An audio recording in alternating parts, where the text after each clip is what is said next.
सदगुरु कबीर साहेब अपनी मौलिक रचना बीजक सदग्रंथ में कहते हैं, सकलो दुर्मति दूर करू, अच्छा जन्म बनाओ, काग गवन गति छाड़ के हंस गौन चली आओ।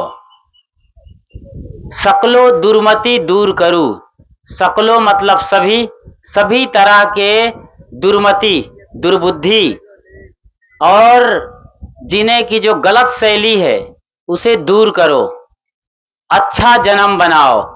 ये जो जन्म मिला हुआ है मनुष्य का, शरीर का ढांचा तो मनुष्य का है, लेकिन अधिकतम लोगों की जीवन शैली को देखा जाए तो वो मनुष्य जीवन से अभी भी वंचित हैं और कहीं न कहीं पशु सरीखे धक्का खा करके जी रहे हैं। इसे साहब बड़ी खूबसूरती से आपके सामने प्रस्तुत कर रहे हैं। काग गौन गति छाड़ के हंस गौन चली आओ। कौवे की, काग मतलब कागड़ा, कौवा जो काव काव करता है, काग गौन गति छाड़ के, कौवे की चाल, गौन मतलब चाल ढाल, चाल चलन, जो कौवे की लाइफ स्टाइल है उसे छोड़ो और हंस के जैसा जीवन शुरू करो। हंस जो मानसरोवर में रहने वाला एक पक्षी रहा है, अब तो दिखाई नहीं देता है, ठीक वैसे ही जैसे अब गांव में गिद्ध नजर नहीं आते हैं। अब गांव वाले ही इतने ज्यादा बड़े गिद्ध हो गए हैं और गिद्धों का काम गांव वाले करने लगे हैं। सारा मांस घर में ला करके नोच नोच के खाने लगे हैं। तो गिद्धों को लगा कि हमारा रोल खत्म हो गया इस संसार में, इसलिए वो सीधे वापस स्वर्ग लोक चले गए। जहां आप जाने की सोचते हैं वहां गिद्ध पहले से पहुंचे हुए हैं। और जब आप लोग स्वर्ग लोक जाएंगे, चूंकि उनका आपने मटिया मेट कर दिया है और उनका कबाड़ा कर दिया जिंदगी का, उनकी रोजी रोटी को छीन लिया है, तो जब आप स्वर्ग लोक जाएंगे तो आप जैसे ही पहुंचेंगे बड़े आराम से वो तैयार रहेंगे और सारा मलिदा आपका नोच नोच के खाने वाले हैं। हिसाब किताब यहां देना पड़ेगा। यहां कोई ऐसा नहीं है जिसको हिसाब किताब ना देना पड़े। काग गौन गति छाड़ के हंस गौन चली आओ। हंस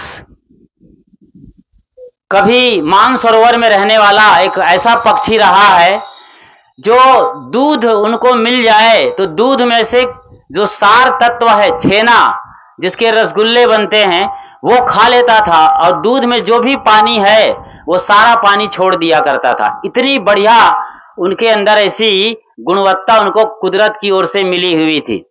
सदगुरु अभिलाष साहब अंदाजा लगाते हैं इसके बारे में। उनका कहना है कि हो सकता है हंस की चोंच में कुछ खटास रहती हो, जैसे ही वो दूध में चोंच डालता हो और दूध फट जाता रहा हो, दूध में से सार छेना ले लेता था और पानी वो छोड़ देता था।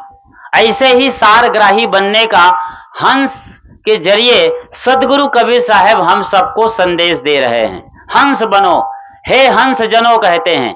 हंसा तू तो सबल था, हल्की अपनी चाल, रंग कुरंगे रंगिया, तय किया और लगवार। बहुत क्रांतिकारी वाणी है। हंसा तू तो सबल था। अब सबल कैसे थे, इस पूरी साखी को हम अच्छी तरीके से देखेंगे और समझेंगे कि हंसा तू तो सबल था, हल्की अपनी चाल, आपने अपनी चाल हल्की कर ली।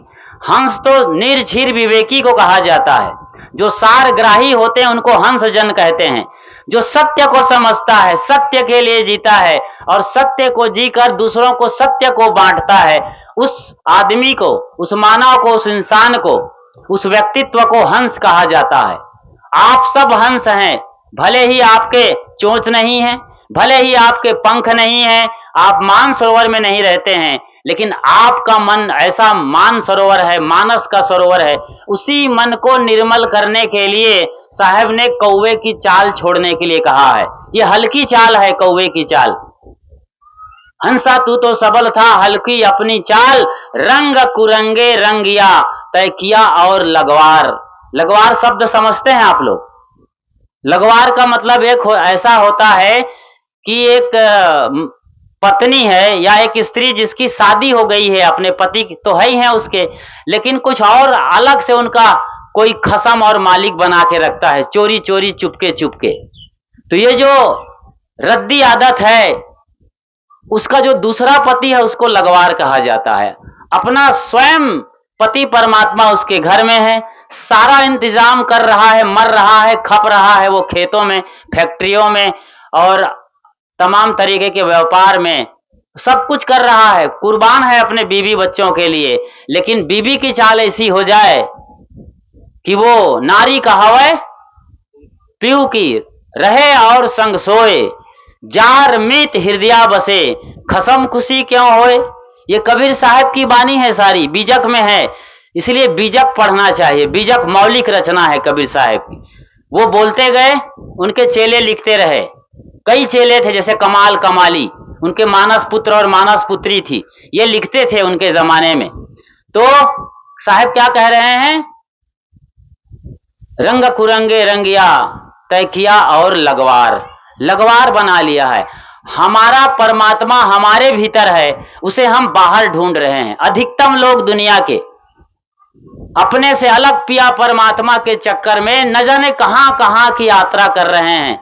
बाबा धाम जा रहे हैं, बैजनाथ जा रहे हैं, और वहां बिहार के छठ मैया की पूजा से लेकर कोलकाता की काली माई तक पूजा कर रहे हैं।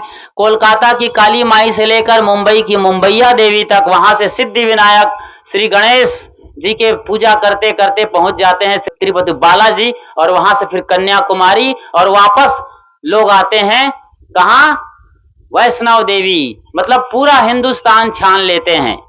वो तो भीतर बैठा हुआ है। अब किस तरीके से भटकाव हो रहा है, आप इन दो तीन साखियों के रूप को आप देखकर समझ रहे हैं। तो साहब मूल का क्या कह रहे हैं, एक बात यदि हम पकड़ लें, साहब क्या कह रहे हैं, सकलो दुर्मति दूर करो। सभी तरह के दुर्बुद्धि है, दुर्वासना है, और जो नीची सोच है, दुष्ट प्रकृति की सोच है, उससे आप बाहर निकलो। अब इससे किसका भला होगा। अब आप कहेंगे साहब जी इतनी मेहनत मशक्कत क्यों करें, जिंदगी जैसे चल रही है चलने दे, काहे को अच्छा सोचे, काहे को अच्छा दिमाग लगाएं। हम तो बिना दिमाग लगाए ही जी रहे हैं, जैसे तैसे जिंदगी चल रही है। तो आप सोचिए, जैसे तैसे जीने में जितने दुख आप झेल रहे हैं। जैसे मैं एक उदाहरण देता हूं, अभी मैं इधर पीछे गया था तो वहां पर एक हैंडपंप लगा है। हैंडपंप के पास जहां पानी गिरता है, थोड़ा सा पत्थर सही तरीके से लगा है। मैं इस घर वाले की निंदा नहीं कर रहा हूं, उन्होंने हैंडपंप तो लगाया है कम से कम पानी के लिए, लेकिन उसके चारों तरफ थोड़ी सी समझ होती उनको, या थोड़ी कोशिश करता, मैंने उन्हें समझाया भी कि थोड़ा सा आप मेहनत करते, कुछ और पत्थर लगा देते, या 2-4 किलो सीमेंट इस्तेमाल करते बालू के साथ, तो प्लास्टर कर देते, कंकड़ पत्थर ईंट और रोड़ा डाल करके, तो ये बढ़िया फर्श बन सकती थी। और वहां पर उबड़ खाबड़ गड्ढे हैं, पत्थर के टुकड़े पड़े हैं, कीचड़ वहां पर जमे हैं। अभी पीछे भंडारा चल रहा है, रसोई बन रही है, आप सबके लिए भोजन प्रसाद बन रहा है। उसमें जो धोवन है वहां पर डाला गया है, उसमें काले पीले नीले हरे रंग के जो दाने पड़े हैं वो बहुत ही बेकार दिख रहा है। सोचिए जरा, ये अपने घर की बात बता रहा हूं। मैं चाहूं तो परमात्मा की भी व्याख्या कर सकता हूं, आपको हंस के मानसरोवर की यात्रा पर भी लिए चल सकता हूं, बहुत कुछ हवाई यात्रा करा सकता हूं। लेकिन यदि हमें जमीन पर ठीक से चलना नहीं आता है तो फ्लाइट की यात्रा करने से क्या फायदा है। जमीन पर चलना सीख जाए, फ्लाइट पर तो ऑलरेडी हम लोग बैठे ही हैं। ये धरती इस दुनिया की सबसे बड़ी फ्लाइट है। थोड़ा कान खोल के सुनिए और आंख खोल करके इधर देखिए, जो मैं कह रहा हूं उसे समझने की कोशिश करिए। ये धरती माता जिस पर हम लोग 24 घंटे रहते हैं, यहाँ जिंदगी यहीं गुजारते हैं 50, 70 और 100 साल की, ये पूरी धरती आसमान में चक्कर लगा रही है, सूरज की भी और अपने अक्ष पर भी ऐसे घूम रही है। दिन रात होता है, एक चक्कर लगाती है सूरज की तो एक बरस पूरा कैलेंडर बदल जाता है। इतना तो सब जानते हैं। धरती कहीं शेषनाग के माथे पर नहीं है, ना कोई इसको त्रिशूल के नोक पर खड़ा करके बैठा हुआ है। ये धरती आसमान में बिना किसी आधार के, बिना किसी आधार के आधार में लटक रही है। और हवा में घूम रही है गुरुत्वाकर्षण के नियम से। गुरुत्वाकर्षण नियम क्या है आपको समझ में नहीं आता तो अपने बच्चों से बात कर लीजिएगा, वो सब बता देंगे, उनके सिलेबस में ये बात आती है। तो धरती घूम रही है एक फ्लाइट की तरीके से। हम दिन भर यात्रा करते हैं, घर ऐसे ही दिखता है, क्योंकि हमारा गांव पूरा का पूरा घूम जाता है, इतनी बड़ी धरती है, इसलिए लगता है कि हम तो वहीं बैठे हैं, धरती कहां घूम रही है। बाइबल में भी ये बात आई थी, जब ओल्ड टेस्टामेंट में लिखा हुआ है, आज भी खोजेंगे तो देखिए, दुर्बुद्धि की बात कर रहा हूं। दुर्बुद्धि कहां से शुरू होती है? आपके नल के कचरे से शुरू होती है और ये पूरी दुनिया में धर्म ग्रंथों में बैठ जाती है दुर्बुद्धि।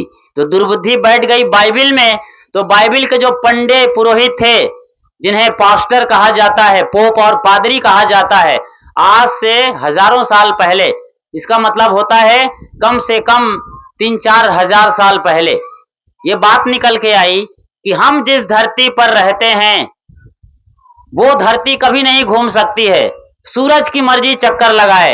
हमारी धरती इतनी छोटी औकात की नहीं है, हम जिस धरती पर हैं वो चक्कर लगाए सूरज का, इम्पॉसिबल। और लाइन लिखवा दिया ओल्ड टेस्टामेंट में कि सूरज चक्कर लगाता है, धरती चक्कर नहीं लगाती है।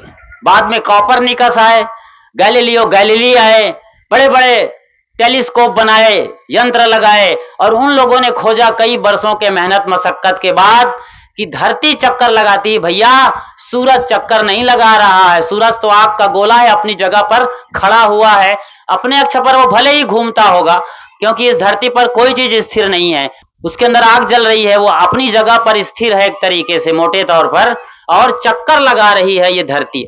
आज हर तरीके से इसकी खोजबीन हो गई है, लेकिन जिस आदमी ने खोजा, गैलीलियो गैलीली और कॉपरनिकस, उसका जो पब्लिसिटर था, मतलब एडवर्टाइजमेंट करने वाला जो बंदा था, उसका नाम था जादार्नो ब्रूनो।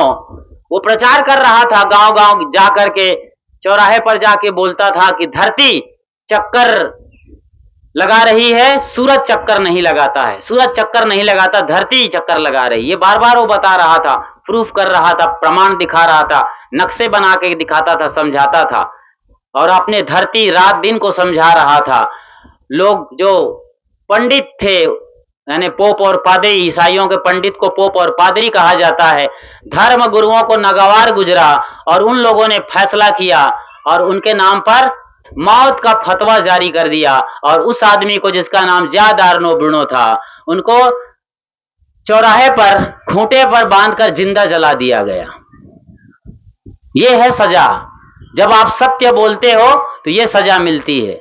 सत्य बर्दाश्त नहीं किया जाता है इस दुनिया में। जो सत्य बोलता है उसको गोली मार दी जाती है, जो सत्य बोलता है उसको जहर का प्याला दिया जाता है, जो सत्य बोलता है उसको फांसी पर टांग दिया जाता है, जो सत्य बोलता है उसके सर कलम कर दिए जाते हैं।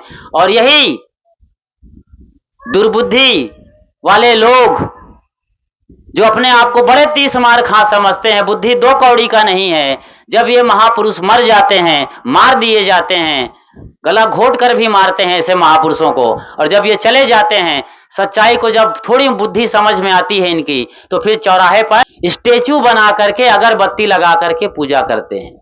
सोचिए जरा, अब भी सत्य से दूर है, सत्य जो बताया उस पर नहीं जीते, और सारे लोग आज पूरी दुनिया में यही कर रहे हैं।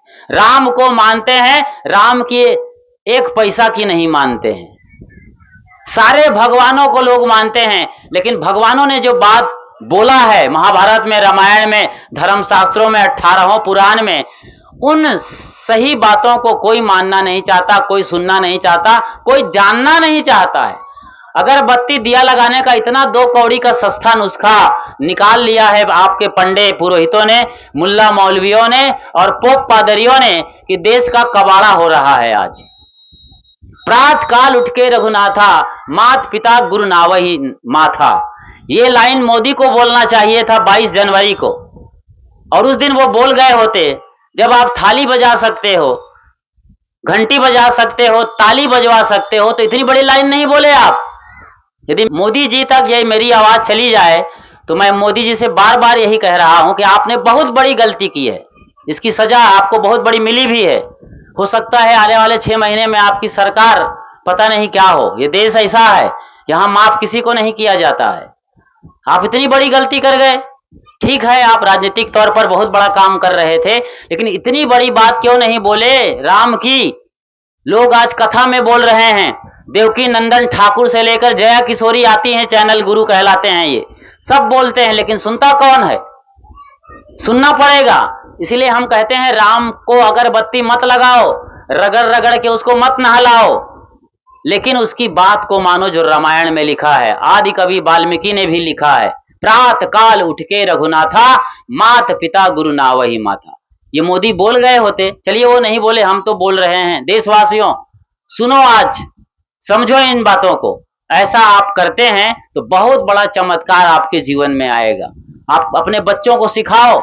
एक बच्चा को सिखा दिया, 15 दिन बाद बगावत किया उसने, मैं आज के बाद नहीं करूंगा। 15 दिन तक लगातार उठ के वो बंदगी कर रहा था, चरण छू रहा था, माँ बाप सोए हैं, वो उठ गया तो भी बंदगी कर रहा था। लेकिन 15 दिन बाद बगावत किया और उसने जो बोला, पूरे घर वालों के पैर के तले की जमीन खिसका के रख दिया। लड़का था अभी 8 बरस का, होश उड़ा दिया घर वालों का। कहा बेटा आज के बाद क्यों नहीं करोगे बंदगी, प्रणाम नमस्कार, पैर क्यों नहीं छुओगे? कहा माताजी पिताजी आप लोगों को देख रहा हूं, 15 दिन से तो मैं कर ही रहा हूं, लेकिन जब से मैं होश संभाला तब से देख रहा हूं। मुझे तो आप लोगों ने करना सिखा दिया, लेकिन आप दोनों माता पिता और चाचा चाची जितने लोग हैं, ना तो मेरे दादा दादी के प्रणाम करते हैं सवेरे उठकर, ना ताऊ ताई के करते हैं, ना और किसी के करते हैं। अब काटो तो खून नहीं घर वालों में। ये है आप लोगों की शिक्षा दीक्षा। बच्चों को मार मार के नहीं सिखा सकते, बच्चों को दिखाइए आप कि आप ऐसा करते हैं, बच्चे आप अपने आप सीखते हैं जी। यही काम करना है, यही है सुबुद्धि लाने वाली बात। तो आप किस भगवान को पूजते हो वो आप जानो। हम आपको न तो मंदिर जाने से रोक रहे हैं, न मस्जिद जाने से, न चर्च, न गिरजाघर या गुरुद्वारा से, कहीं भी जाइए आप, लेकिन आपके जो इष्ट हैं, भगवान हैं, उनके वचन हैं, उन्हें फॉलो करिए। उन्होंने जो मंत्र यंत्र तंत्र जो भी दिया है सही तरीके से निपटाइए और अपने बुद्धि को निर्मल करिए। कैसे बुद्धि निर्मल करना है यहां पर बता रहे हैं। काग गौन गति छाड़ी के हंस गौन चली आओ, कौवे की चाल को छोड़ दो। कौवे की क्या चाल है? कौवा को देखा आपने? सवेरे सवेरे आप जैसे ही उठेंगे, आंख रगड़ते हुए उठते हो आप, तो आपका घर रोड के किनारे ही है, और क्या गजब का है आपका गांव, बढ़िया प्यारा सा। बांस का इतना बढ़िया इस्तेमाल करते हैं कि शायद ही पूरी दुनिया में कोई स्टेट होगा जहां बांस के इस तरीके से इस्तेमाल किए जाते होंगे। और भी होगा, और भी देश हैं जो जंगलों में बसे हुए हैं, वहां बांस हैं तो इस तरीके से।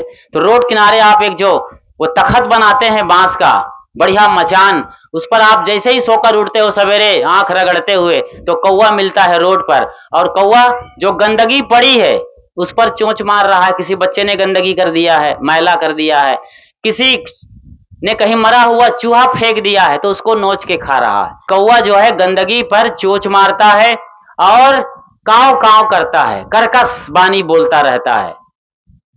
कौवा एक बार किसी छत पर आके बैठा और तुरंत उड़ गया। उधर रास्ते पर कोयल मिलती थी, कहा भैया तुम तो उसके यहाँ आराम से कम 10 मिनट तक बैठते थे, आज इतनी जल्दी क्यों चले आ रहे हो? कहे कि आज लोगों का दिमाग खराब हो गया है, घर वालों का, सारे लोग मिल करके काव काव कर रहे हैं, तो मेरी रोटी और दाल वहां गलने वाली नहीं है, तो मैं तो जा रहा हूं बहन, माफ करना। ये हो रहा है आज। हम कैसे हो गए हैं जी मीठा बोलने के लिए। अभी साहब बोल रहे थे, मधुर वचन है औषधि, कटुक वचन है तीर, श्रवण द्वार है संचरय सालय सकल शरीर। बोल तो अमोल है जो कोई बोले जान, ये तरादू तौल के तब मुख बाहर आन। कबीर साहब की बानी है। कबीर साहब की बानी पढ़िए आप, साहब के आश्रम से बीजाक ले आइए या भजन के किताब ले आइए, भजन की किताब ले आइए, और आपका दिमाग कितना ही चढ़ा हो, कितना ही टेंशन और डिप्रेशन में हो, एक पेज सदगुरु अभिलाष साहेब की लिखित व्याख्या को, सदगुरु कबीर साहब को जो उन्होंने समझाया है सरल वाणी में, उन्हें पढ़ लीजिए। सारा दिमाग का फितूर नशा उतर जाएगा कुछ सेकंड के अंदर अंदर। या फिर आजकल तो जमाना मोबाइल का है, घर में एक ना एक मोबाइल है ही है, तो उसके जरिए यूट्यूब में जा करके सदगुरु अभिलाष साहब बोलिए, वो हाजिर हो जाएंगे और आशीर्वाद की बरसात कर देंगे। 10 मिनट भी नहीं सुन पाएंगे, आपका दिमाग जो 7वें आसमान पर चढ़ करके ज्वालामुखी के तरीके से फट रहा था, वो एकदम नीचे जमीन पर आके डाउन होकर के जैसे रेफ्रिजरेटर के अंदर बर्फ जम जाती है, ऐसे ठंडा और कूल कूल माइंड के हो जाएंगे। सकलो दुर्मति दूर करूं, अच्छा जन्म बनाओ। जन्म अच्छा बनाना है। मनुष्य का जीवन मिल गया है ढांचा, और शरीर से तो हम मानव मालूम पड़ते हैं, लेकिन जो घटनाएं और दुर्घटनाएं हो रही हैं, प्रिंट मीडिया यानी पत्रिका और अखबारों के जरिए जो खबरें छन कर आती हैं, बैनर, हेडलाइन और ब्रेकिंग न्यूज आती है इलेक्ट्रॉनिक मीडिया में, सोशल मीडिया में, टीवी वगैरह में, आपने देखा होगा कि एक पत्नी ने अपने प्रेमी के साथ मिल करके, मुझे माफ करिएगा, आपके गांव में ऐसा नहीं होता होगा तो ये मेरे लिए अच्छी नहीं बात है कि मैं ये बता रहा हूं, लेकिन चूंकि ये बातें आती हैं उड़ करके अखबारों के जरिए और सोशल मीडिया के जरिए, और हो सकता है इस अंचल में ऐसा हो ना हो तो बड़ा अच्छी बात है मेरे लिए। तो एक पत्नी ने अपने प्रेमी के साथ मिल करके, पत्नी और प्रेमी समझ रहे हैं आप, पत्नी कौन होती है? किसी पति का। प्रेमी कौन हो सकता है? वही लगवार। अपने लगवार के साथ मिल करके अपने पति को ठिकाने लगा दिया। नाम ही लगवार है, वो तो ठिकाने लगा दिया। कैसे लगाया? ऐसे षड्यंत्र किया कि पति को धोखे से जहर दे दिया। जब वो मर गया तो उसका बोटी बोटी काट करके, जैसे कि मटन मारने वाले या मटन काटने वालों को आपने देखा है, लकड़ी पर रख कर कैसे बोटी बोटी करते हैं, इस तरीके से बोरी में भर करके उफनती नदी में फेंकवा दिया, या जमीन में कहीं खेत के उस पार गांव के सरहद में गड़वा दिया। कई हफ्तों और महीनों गुजर गए। जब सीबीआई इन्वेस्टिगेशन शुरू हुआ, इस तरीके से पुलिस कार्रवाई, तब जाके ये चीजें बाहर निकल के आती है। ये कम बड़ा दुर्भाग्यजनक बातें हैं। ऐसा ना होता हो आपके घर परिवार, गांव और एरिया में दूर दूर तक, तो आप सब बड़े सौभाग्यशाली हैं। ये बड़े बड़े घरों की हालत है जहां पैसे और संपत्ति बहुत ज्यादा मात्रा में है, माल असबाब है, सोने चांदी हीरे जवाहरात, TV, cooler, car, fridge, washing machine है। दिल्ली के अंदर की घटना है, बिहार का लड़का था, आपके इसी अंचल का लड़का रहा है। दिल्ली में वो आईएएस अफसर रैंक का आदमी था, उसके अंदर कितने आईजी डीआईजी काम करते थे। एक बढ़िया खूबसूरत लड़की से शादी हुई थी, गोरी चिट्टी थी, वो भी डॉक्टर थी। दोनों मिलकर के लाखों रुपए महीने का कमा रहे थे। दिल्ली के अंदर रह रहे थे एक फ्लैट में, शायद फ्लैट उनका ही था। एक दिन पुलिस का आदमी था, उसका पति आया, पत्नी रसोई में कुछ कर रही होगी, या खुद वो डॉक्टर थी तो अपने हॉस्पिटल से कहीं से लौटी रही होगी। आवाज लगाया, पति ने, कोई बात हुई, बात बात में बात और बात में आगे निकल गई, बात में बात बढ़ गई और दोनों में तनातनी हो गई। पत्नी ने कुछ ऐसा बोल दिया कि पति एकदम आउट ऑफ कंट्रोल हो गया, और अभी वो अपना लिबास उतार रहा था पुलिस का, और पीछे जानते हैं यहां पर, जहां पर आप पीछे जेब रखते हैं, वहां पर उसका वो रिवॉल्वर होता है, रिवॉल्वर निकाला, लॉक किया, एक गोली निकाल करके और अपने खोपड़ी में मार दिया। ऐसे धड़ाम की आवाज आई और भड़ाम से वो गिर गया। पत्नी आई दौड़कर, तब तक वो छटपटा रहा था, उसका देखते देखते उसकी मौत हो गई। अब पत्नी को काटो तो खून नहीं, उसी पति को अभी वो जो जिंदा था, किसी वजह से एक दूसरे को प्रेम नहीं दे पा रहे थे, अब उसके लिए प्रेम उमड़ रहा है और अपने को नहीं संभाल पाई, और कहते हैं मंजिल पर जाकर, ऊपर की मंजिल पर जाकर रोड पर छलांग लगा दी और दोनों कुछ देर में मर गए। बच्ची थी एक, क्या करे, गांव वाले आए, घर वाले आए और दोनों को एक अर्थी में बांधकर हरिद्वार में अंतिम संस्कार कर दिया गया। ये कोई जिंदगी है? सकलो दुर्मति दूर करूं, अच्छा जन्म बनाओ, कौवे की चाल छोड़ करके हंस। हंस जन्म या हंस जीवन का मतलब होता है किसी भी घटना और दुर्घटना को, थोड़ी देर अच्छा सा सुनिए, यदि आप अभी तक ठीक से नहीं सुने हैं तो 2-4 मिनट अच्छे से सुनिए। ये पूरी साखी का सार मैं आपको बता रहा हूं। कई कहानियां, कई कथाएं की यात्रा हमने करी है, लेकिन अब समझिए कि अपने घर की बातों को आप अच्छी तरीके से जानते हैं। बहुत सारी बातें आती हैं, हमारा कोई सुनता नहीं है, हम जैसा चाहते हैं वैसा होता नहीं है, और लोग अपनी अपनी बांसुरी बजाते रहें, अपनी अपनी डफली, अपना अपना राग है। तो ये दुनिया ऐसे ही चलती रहती है। यहाँ कोई किसी का कार्बन कॉपी नहीं है, सब अपना मेमोरी कार्ड फुल लोड करके आए हुए हैं। माँ बाप समझते हैं कि बच्चा अभी आया है, सारा संस्कार हम डाल दे, नहीं, वो फुल लोडेड मेमोरी है, उसमें कहाँ से डालोगे? वो जगेगी या जगेगा, बच्चा बढ़ेगा, आपके अच्छे संस्कार हैं तो सीखना जरूर शुरू कर देगा। तो अब आपको क्या करना है, आप अपनी बात रखिए, अपने ढंग से अच्छा जीना शुरू करिए। आप यदि सचमुच में हृदय से जीते हैं, ये बड़ी बात है, यदि आप सचमुच में ईमानदार है अपने प्रति, जो भीतर बैठे परमात्मा के प्रति, जो वहां से आवाज निकल के आ रही है, उसको सही ढंग से जीते हैं, सही ढंग से फॉलो करते हैं, तो आज नहीं कल आपके चेहरे पर वो बात आएगी कि आप बिल्कुल ईमानदार हैं, निष्कपट हैं और निष्कलुष मन के, निष्कसाय मन के हैं। वो चेहरे पर आएगा, आपके व्यवहार में झलकेगा। और कैसा भी रावण जैसा शैतान आदमी आपके घर में हो, चाहे पत्नी कितनी करकसा और काली माई रणचंडी हो, या पत्नी के बजाय अब पति की बात करें तो पति कितना ही एकदम ओसामा बिन लादेन जैसा हो, राक्षस हो, एकदम आतताई हो, लेकिन उसके भी फर्क पड़ने शुरू हो जाएंगे यदि आप सही हैं। ये बहुत बड़ी क्रांति की बात है, इसी की बात सारे सदगुरु संत कर रहे हैं। आप दूसरे को नहीं बदल सकते हैं क्योंकि इतनी ताकत, इतनी औकात नहीं है, लेकिन खुद को बदल सकते हैं, मगर बदला कभी मत लीजिएगा। आप बदल सकते हैं दूसरे को, पैसा है, ताकत है, समझ है, बूझ है, बदल लीजिए। नहीं बदलते हैं तो खुद बदल जाइए, मगर बदला मत लीजिए। इस तरीके से आप जी करके अपने जीवन को सार्थक करिए और हंस भूमिका में आकर कल्याण के मार्ग में चले जाए, कल्याण का रास्ता अपनाइए। कुछ देर शांत बैठ जाइए, कुछ भी नहीं आता हो, ABCD अध्यात्म का, धर्म का नहीं जानते, कुछ मत जानिए। आप आराम से अपनी कुर्सी पर, बिस्तर पर, चटाई पर बैठ जाइए। जैसे भी बैठ लेते हैं आंख बंद करके, कुछ मत करिए, सारा करना बंद कर दिए, सोचना भी बंद कर दीजिए, कुछ मत करिए, शांत मौन। कुछ देर बाद बहुत शांति मिलेगी, वही परमात्मा आपका भीतर संभाल लेगा आपको, जो भीतर बैठा है।